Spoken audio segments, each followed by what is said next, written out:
Assalamualaikum warahmatullahi wabarakatuh. Sobat-sobatku semuanya, Kacer Mania di seluruh Nusantara, kita berjumpa kembali. Semoga sehat-sehat semuanya dan lancar-lancar rezekinya, dan dilancarkan juga segala urusannya. Oke, di kesempatan kali ini kita akan membahas tentang kroto. Saya akan mengupas sedikit pengalaman saya tentang cara pemberian kroto, karena kebetulan juga kita punya pertanyaan dari sobat kita yang dari Donorojo, Jepara nih. Nama akunnya Agus Ines 123. Halo Mas Agus dari Jepara, sehat selalu ya Mas. Assalamualaikum Mas. Waalaikumsalam. Maaf, pemula baru pelihara kacer. Mau tanya pemberian makan. Saat pagi jam subuh saya embun-embunkan, habis itu saya mandikan.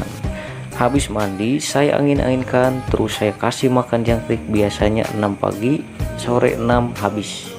Terus jemur kencang. Pertanyaannya, boleh nggak Mas kasih kroto 1 sendok barengan saat pemberian jangkrik waktu pagi? Apa jangkriknya dikurangi? Mohon balas. Mas, semangat kontennya. Salam dari Jepara, Donorojo. Bukan dari Jepara, Donorojo. Jadi gini ya Mas Agus dan teman-teman yang lainnya juga yang belum paham tentang kroto, supaya nanti sobat-sobat bisa menentukan kapan memberikan kroto dan apakah kacernya cocok diberikan kroto atau tidaknya. Jadi nanti sobat-sobat yang mempertimbangkan. Nah, kroto itu mengandung cukup protein yang tinggi dan mengandung juga banyak kadar air atau kadar mineral. Nah, itu kita pahami kandungan dari krotonya. Jadi kondisi kacer yang gimana dan tujuan kita memberikan kroto itu tujuannya supaya apa? Kondisi kacer yang seperti apa? Kroto itu harus tepat sekali cara memberikannya. Jadi jangan asal. Kalau kondisi kacer memang harus diberi kroto, ya boleh berikan saja. Contohnya kacer yang kurang gemuk, kurang gacor, kurang birahi, atau kacer yang kekurangan nutrisi. Kemudian contoh yang lainnya, kacer yang sedang treatment supaya cepat mabung. Ya tentu itu boleh berikan saja kroto. Kalau berbicara suka, mungkin kacer suka ya dengan kroto dan mungkin dimakan saja ya, namanya makanan lah bagi si kacer. Nah, akan tetapi kalau untuk settingan kacer itu tidak semua cocok pakai kroto. Nah, ingat, ini perlu kita garis bawahi nih. Tidak semua mesti memakai kroto. Ini untuk settingan.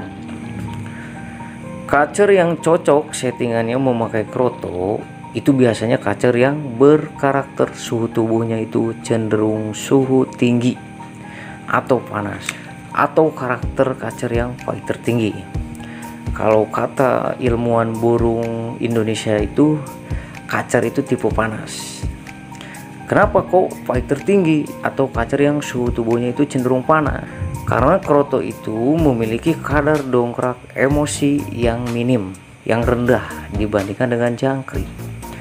Bahkan karena kroto mengandung kadar mineral, kadar air, jadi bisa menurunkan tensi dan meredam fighter dan emosinya. Jadi untuk settingan kacer fighter tinggi ini, kroto biasanya hanya difungsikan untuk tujuan pemberiannya supaya mengolah kegacoran ya, supaya ketika diadu itu bervariasi lagunya dan bisa menambah tenaga. Itu untuk settingan fighter tinggi, karena memang kroto bisa mendongkrak kegacoran. Dan kita balik lagi, berarti itu juga tergantung tingkat kegacorannya si kacer. Kalau kacernya gacor atau gacor parah lah, gacor dor ya, biasanya tak perlu juga memakai kroto. Nah, ada kan kacer yang settingannya itu 0 EF? Tentu ada. Bahkan banyak kacer mania yang settingan kacernya 0 EF. Lalu dari mana om tenaganya? Ya kita nggak usah heran.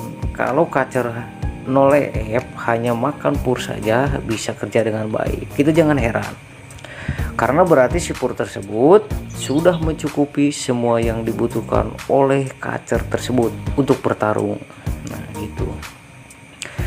Justru kacer yang cukup dengan pur saja terus kemudian kita berikan ekstra puding, itu malah bakalan gak bener juga ya, pasti banyak timbul masalah, artinya kelewatan.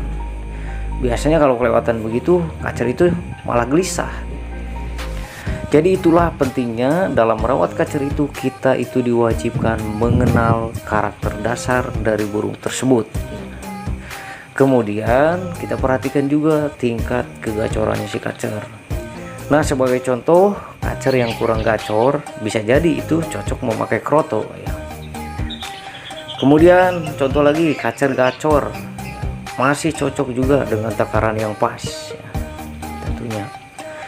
Kemudian kacer yang lebih gacor lagi ya, gacor dor, itu semakin kecil, semakin minim atau semakin berkurang pemberian ekstra puding atau kroto, bahkan 0 ekstra puding. Karena seperti yang saya bilang tadi, kroto bisa mendongkrak kegacoran. Tapi ingat, kalau kebablasan bisa juga malah jadi bisu. Lalu bagaimana kalau untuk settingan kacer yang karakter suhu tubuhnya itu cenderung dingin atau tipe dingin atau tipe terendah lah? Apakah boleh diberikan kroto? Ya boleh-boleh saja. Kita balik lagi, yaitu tergantung kondisi kacernya. Ini untuk settingan ya. Seperti yang saya bilang tadi, kroto bisa mendongkrak atau menambah kegacoran dan menambah tenaga. Nah jadi untuk kacer yang fighter rendah ini, kalau kacernya kurang gacor, bisa kita berikan kroto untuk mengolah kegacoran, supaya ketika diadu bisa bervariasi lagunya. Dan itu pun pemberiannya, ingat ya, harus tepat juga. Apalagi kacer yang fighter rendah ini nih, pemberian kroto harus benar-benar tepat sekali sasarannya. Seperti habis dijemur kenceng, ingat harus tepat supaya tidak menimbulkan masalah. Seperti habis dijemur kenceng. Kalau kacernya udah gacor, kecil sekali kemungkinan saya memberikan kroto itu. Saya pernah mengalami dulu pada kacer fighter rendah ini. Kacer yang kategorinya itu biasanya lambat panas. Pas kacer saya gantang, kacer itu kurang fight atau susah tarungnya. Kemudian jeda-jeda nggak mau konslet bener, nggak mau pules ya. Kemudian saya coba ubah settingan di rawatan hariannya, saya tambahkan kroto. Akhirnya yang terjadi di gantangan, si kacer itu malah matung sambil mangap, blow on, boro-boro makin panas ya. Justru dia malah matung, nggak mau tarung, seperti malah hilang fighternya. Padahal kalau berbicara soal gacor, di rumah itu dia gacor. Tapi karena saya salah memberikan kroto dalam rawatan hariannya, mungkin karena tidak cocok, ya makanya dia malah jadi masalah. Oke, jadi itulah kesimpulannya. Kroto ini mengandung cukup protein yang tinggi dan memiliki kadar dongkrak emosi yang rendah. Bahkan karena memiliki kadar mineral, jadi bisa meredam tensi atau emosi si kacer. Nah, fungsi kroto bisa mendongkrak kegacoran dan menambah tenaga. Itu fix ya. Dan pemberian kroto harus tepat seperti habis dijemur kenceng ya, kalau untuk settingan kacer baik terendah dan kurang gacor. Jadi supaya tidak berakibat kegemukan juga ya. Itu untuk meminimalisir. Bahkan kalau tidak tepat sasarannya untuk fighter yang rendah ini bisa kalau terlalu over memberikan kroto itu bisa menghilangkan atau mengurangi fighter si kacer. Jadi bisa hilang mentalnya, drop. Jadi bisa drop mentalnya. Jadi nanti malah hilang fighternya. Jadi wajib pahami karakter dasar dari kacer yang kita rawat saat ini. Dan juga tetap pahami kecocokan jenis ekstra pudingnya, itu wajib ya dalam merawat burung kacer itu. Nah, terkecuali kalau untuk kacer yang sedang treatment seperti menaikkan birahi, atau kacer yang kurang gemuk, atau kacer yang susah mabung, kacer yang kurang gacor, dalam artian bukan dalam tahap settingan ya. Bisa saja kita memberikan ekstra puding kroto sesuai kebutuhan. Oke, sekian dulu pembahasan kita kali ini. Semoga bermanfaat untuk sobat semuanya. Sampai ketemu di dongeng kita selanjutnya. Tetap ikuti dan terus terhubung bersama saya di Sobat Hitam Putih, tempat dan sobatnya para pecinta kaca. You have one shot on stage, what you got to play? Generic drops for days, still the people rage. Am I not insane? Can you stop and explain why these drops are so lame? Is money